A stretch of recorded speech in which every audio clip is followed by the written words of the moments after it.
Imagine a secret gathering beneath flickering torchlight in the vaulted halls of the Lateran Basilica. The air is thick with incense and intrigue. Cloaked cardinals murmur prayers, while an Irish bishop kneels alone, his gaze fixed beyond the present. He claims to see a line of popes stretching into eternity. That bishop, Saint Malachy, will become a symbol of revival, a planter of hope, and the author of a prophecy that continues to haunt the Vatican. Could the final pope be upon us? Tonight, we peel back the legend to uncover the real man, the truth behind his visions, and why the Church, older than nations, refuses to fade away.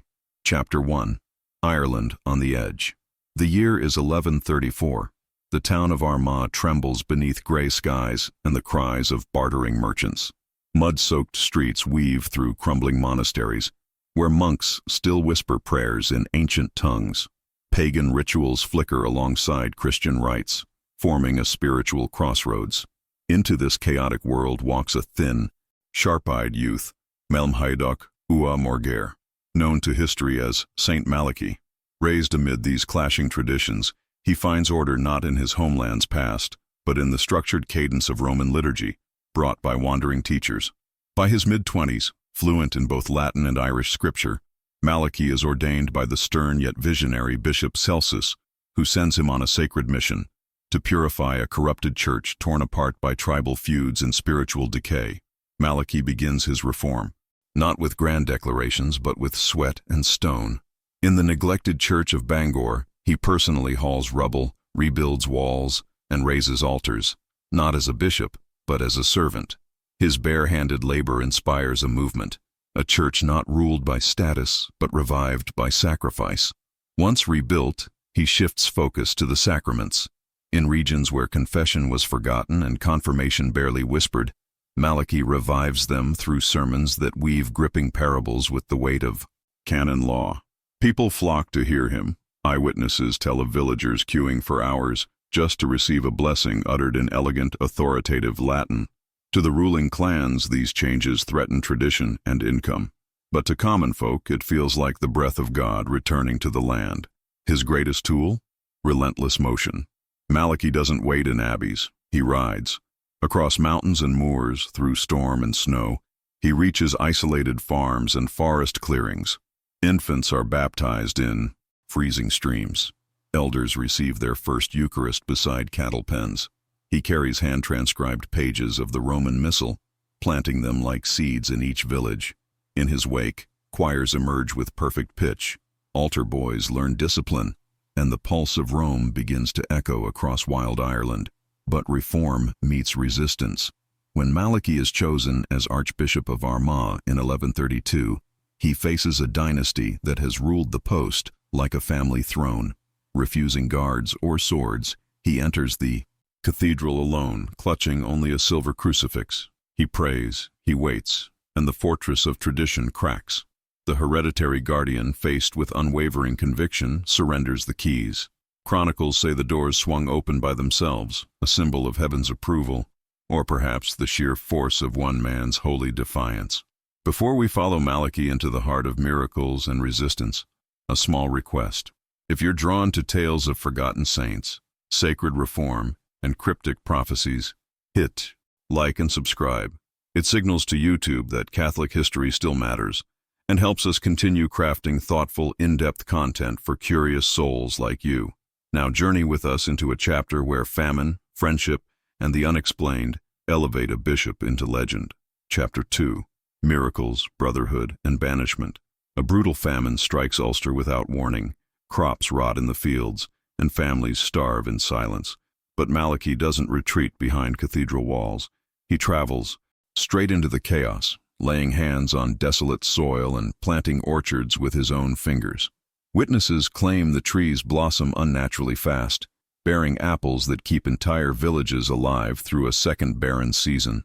The tale spreads like wildfire. Monks from France write of the orchard of God, and whispers of Malachy's miracles begin to echo beyond Ireland's shores. During a solemn pilgrimage to Rome, fate introduces Malachy to Saint Bernard of Clairvaux, the fiery architect of the Cistercian revival. The connection is immediate and profound. Bernard, the master of monastic reform, offers Malachy a home at Clairvaux. Malachy, in return, gifts him a crozier of ivory carved with Irish knotwork. Their letters reveal a rare friendship, Bernard praising Malachy's boundless kindness, and Malachy in awe of Bernard's relentless mind. Together they bridge Irish mysticism and continental rigor, forging a bond that will influence the soul of European monastic life for generations. Not long after, a dire message arrives from the Scottish court. Prince Henry, heir to King David I, lies near death. Malachy answers the call without hesitation. He journeys north, places the prince's signet ring upon a relic of the true cross, and kneels in fervent prayer. By morning, the boy breathes easily again. Chroniclers deem it nothing short of divine mercy, proof that faith still moves where medicine fails. The miracle reverberates across royal courts, and Malachy's name becomes synonymous not only with reform, but with healing. His growing influence secures diplomatic ties that safeguard his work back home in Ireland. But fame draws shadows. Political rivals in Armagh accuse him of colluding with foreign powers. With tensions rising, Malachy chooses exile over confrontation. He withdraws to Lismore, not in defeat but in contemplation. There, he pens a humble yet powerful guide to spiritual discipline, a text that will shape monastic practice long after his death. It's a recurring theme in his life. Rejection becomes retreat. Retreat becomes revelation. For today's seekers, it's the kind of arc that resonates. Stories where grace turns suffering into strength. If stories like these stir something in your heart, consider exploring our new ebook, 50 Saints' Stories and Prayers for Divine Intervention. It's a treasury of brief but powerful tales of holy resilience, paired with devotional prayers to strengthen your spiritual journey. Available now in the store. Beneath this video, it's a meaningful way to support Catholic storytelling while deepening your faith. Malachy's exile ends not with quiet diplomacy, but with a thunderclap of public demand. Ireland's nobles, alarmed by the moral drift left in his absence, appeal directly to Rome. The response is swift. Papal envoys accompany Malachy back to Armagh, and what follows borders on the biblical. Citizens line the streets, torches in hand, chanting psalms as he enters the cathedral once more. It's not, just a homecoming. It's a coronation of integrity. The moment crystallizes the paradox of Malachy's life. Though often sidelined by power, His Holiness keeps drawing it back to him. And now, with his influence secured, he turns to the most cryptic chapter of his journey. A mysterious list said to chart the future of the Church itself. Chapter 3. The Vision of 112 Popes. In his final years, Malachy undertakes another pilgrimage to Rome, drawn not by politics, but by something deeper stirring in his soul. The story goes that while praying in the Lateran Basilica, beneath ancient arches echoing with thunder, he is seized by a torrent of visions. In them, he witnesses a parade of popes yet unborn, their reigns flickering like candlelight through the corridors of time. In later accounts, the vision unfolds in rich sensory layers, chants in strange dialects, tiaras gleaming and falling like stars, and a cold wind heralding the final shepherd who will guide the Church through fire. Upon returning to Clairvaux, he commits the vision to paper, one parchment, 112 cryptic Latin mottos, each tied to a future pope. No commentary, no names, just riddles, from the labor of the sun, the pastor and sailor, flower of flowers. He seals it with wax and entrusts it to a select few, never preaching about it, never seeking a stage. The list vanishes into obscurity for centuries, until its dramatic rediscovery reawakens a haunting question. Did Malachy truly see the end, not just of an era, but of the papacy itself? 4 centuries later, in a shadowed corner of the Vatican archives, Benedictine historian Arnold de Wyon uncovers a forgotten manuscript. It's 1595, and Europe is ablaze with religious tensions. Wyon includes the document in a weighty volume of church history, never suspecting the firestorm he's about to ignite. The moment it's published, Catholic Europe lights up. Cardinals begin memorizing the cryptic mottos before papal elections. Pilgrims murmur about timelines hidden in plain sight, and printing presses flood the streets with copies faster than they once sold indulgences. Wyon claims the list nails every pope right up to Sixtus V, and suddenly the idea of divine foresight doesn't seem so far-fetched. The evidence grows eerily specific. Of the half-moon seems to fit John Paul I, elected between 2 crescent moons buried under another. Labor of the Sun is linked to John Paul II, born during a solar eclipse, buried under a rare annular eclipse. Analysts run probability models, headlines scream prophecy, and the list morphs from curiosity to cornerstone in the thriving industry of Catholic apocalyptic lore. But the legend has its doubters. Scholars note a glaring omission. No mention of the prophecy appears in the detailed life of Saint Bernard, Malachy's closest companion. That absence raises eyebrows. Linguists point out that the mottos early in the list feel too clean, almost engineered, perhaps crafted in hindsight by a savvy 16th century insider, seeking to boost his conclave's candidate. Still, the skepticism doesn't stop the story. It fuels it. Every theory, every rebuttal, every what-if becomes content, fodder for YouTube explainer videos, late-night prophecy podcasts, and an endless loop of speculation that keeps the mystery and the clicks alive. The final line still chills the soul. In extreme persecution, Peter the Roman will feed his flock, and the city of 7 hills will be destroyed. Whether the product of divine vision or a clever forgery, those words have haunted every conclave since Wyon's discovery, and in our own time, they echo more eerily than ever, when a pope named Francis, son of a man named Pietro, walks the ancient Vatican corridors at twilight. The air above Rome seems to ask the question no one can quite silence. Has the final stanza already begun? Chapter 4, Death, Relics, and Rapid Canonization. By the autumn of 1148, Malachy is weakening. His journals, however, reveal no fear, only clarity. He writes that he will die on All Souls' Day, and that his soul will depart not in Ireland, but in Clairvaux. Bernard pleads with him not to travel. Early snow and swollen rivers threaten every route, but Malachy is unmoved. Obedience ends where eternity begins, he says, stepping aboard a fragile river barge. Witnesses claim the storm clouds broke open just as he reached Clairvaux, as if the skies themselves had parted to welcome him home. On his final morning, Malachy offers Mass and blesses each monk, one by one. He clasps Bernard's hand and whispers in Latin, Gaudet in Domino semper, rejoice in the Lord always. That night, in a quiet infirmary lit by beeswax candles and scented with lavender, he holds a simple wooden crucifix and slips away. Bernard, pen in hand, notes the exact hour, midway between matins and lauds. The hour, he writes, when angels changed shifts with men. Almost immediately after Malachy's death, the miraculous begins. A novice plagued by seizures brushes his cloak. Convulsions vanish for good. A blind lay brother claims to see a burst of golden light emanate from the corpse, restoring his vision in full. These stories, carried by monks and messengers, flood Rome. Thanks to Bernard's far-reaching influence, monastic letters, sermons, and word of mouth, the accounts spread like wildfire across Christendom. It's the medieval version of going viral, and it turns Malachy's passing into a movement. Rome takes notice. Just 42 years later, Pope Clement III canonizes Malachy, a record-setting timeline for the 12th century. The rapid elevation signals not only trust in the miracle reports, but also a strategic recognition. The Church now has a saint whose story draws pilgrims to both Clairvaux and Ireland. For modern content creators, it's a lesson writ large. Credible testimonies and gripping narratives, shared with the right network, can move even the most immovable institutions. Soon, relic hunters are on the trail. A fingerbone makes its way to the cathedral at Lismore. A sliver of his vestment crosses the sea to York. The rest of Malachy is laid to rest beside Bernard himself. When the French Revolution erupts centuries later, mobs storm Clairvaux, but faithful locals hide the relics beneath wagon planks, risking everything to preserve a saint's legacy.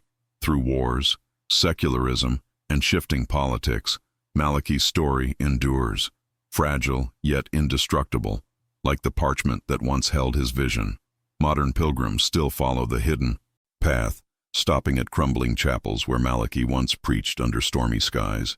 At one site, the orchard he planted still bursts into bloom each October, defying logic and climate alike. In Armagh, a weathered kneeling stone bears a faint handprint, worn smooth by centuries of lips, prayers, and hopeful fingers. These physical remnants ground the legend in flesh and soil, but inevitably, they lead to what can't be touched, the riddle that still keeps Vatican scholars awake, the mysterious list of 112 popes that refuses to fade from history's margins. Chapter 5. Prophecy, Doubt, and the Long Future of the Church. Malachy's cryptic roll call of pontiffs has outlived not just parchment and print, but the digital deluge of our age. Academic teams in Leuven and Rome have run stylometric analyses, comparing the Latin of the prophecy to authenticated 12th century texts. The outcome? Ambiguity. Many phrases mirror Renaissance humanist Latin more closely than the rugged syntax of medieval Irish monks. And yet, some word patterns bear unmistakable marks of early Hiberno-Latin scribes. It's just enough to prevent consensus and guarantee the legend another generation of inquiry. Inside a quiet Vatican lab, one 17th century copy undergoes multispectral scanning. The result sends a ripple through the room. Two distinct ink types on a single motto, the one linked to Pope Celestine II. Is it a correction, a forger's misstep, or an earlier version struggling to resurface beneath centuries of edits? Every clue invites more questions, and looming over it all is a silence impossible to ignore. Bernard of Clairvaux, Malachy's closest friend and chronicler, never mentions the prophecy, not once. For some scholars, that omission shatters the list's credibility. For others, it only deepens the mystery. Interactive maps available online now let people match papal coats of arms with Malachy's cryptic mottos, giving curious minds the chance to test the prophecy's supposed accuracy. In some cases, the mottos align perfectly. In others, interpretations seem forced, and some are simply inaccurate.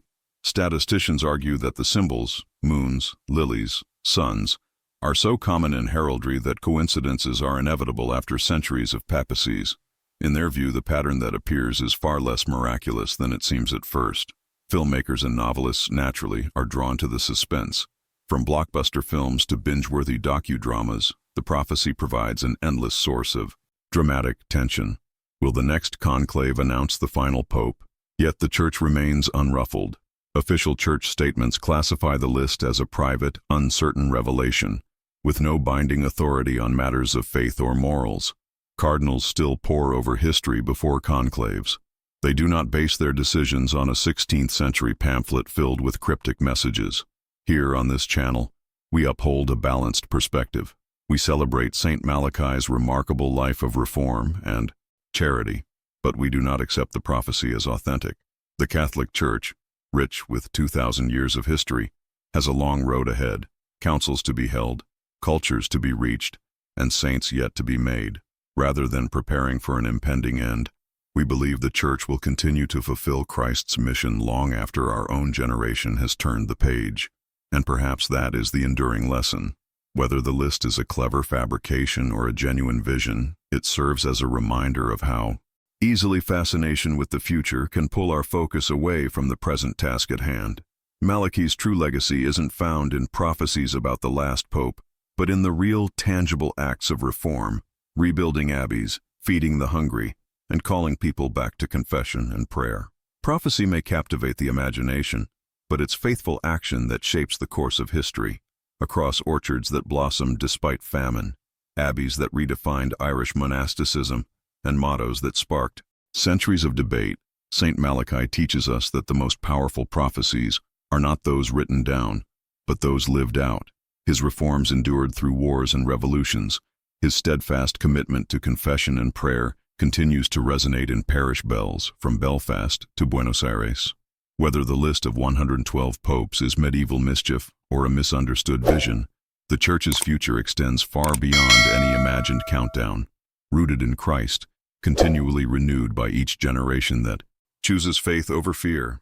If Malachy's story has moved you, whether as a saint, a skeptic, or a seeker, help share this message. Like, share, and subscribe for more documentary-style explorations of Catholic history. And don't forget to hit the bell so you never miss the next chapter in the Church's ever-unfolding story.